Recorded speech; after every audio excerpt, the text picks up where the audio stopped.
La Lodi poteva anche chiudere in vantaggio, poi nella ripresa, complici un po' errori individuali e altro, si è un po' sciolto.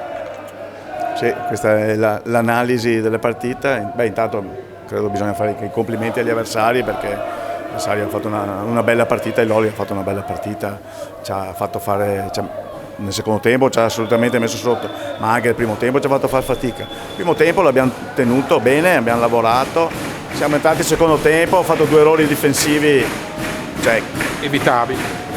beh, certamente evitabili, perché se andate a rivederli, io li ho in mente, insomma, sono 2 errori proprio banali, e quelli hanno spaccato la partita. È anche vero che noi, quando ci troviamo sotto, facciamo fatica a riprendere in mano il gioco, come tipologia di squadra la nostra, e quando andiamo sotto fa fatica. Però quei 2 errori là hanno spaccato la partita. Adesso bisogna guardare avanti, c'è la pausa che paradossalmente magari può essere un bene, e dopo c'è comunque l'opportunità di migliorare il piazzamento attuale. Non è semplice, perché ci si gioca, se non tutto, molto a Sandrigo. Allora, io ero stato chiaro all'inizio. Contava la salvezza. Io ero stato chiaro, che non è ancora arrivata matematicamente. È vero.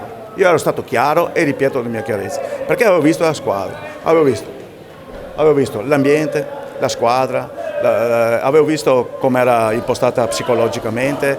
Sono bravi ragazzi, però da qui a competere per alti livelli devono fare altri step che oggi non sono nelle nostre corde. Bisogna essere anche sinceri in questo.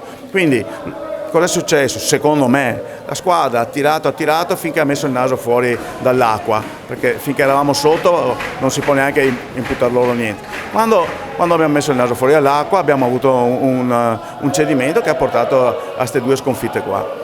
Ecco, secondo me è così. Bisogna lavorare e certamente provare a raddrizzare l'annata se andiamo ai play-in e ai play-off.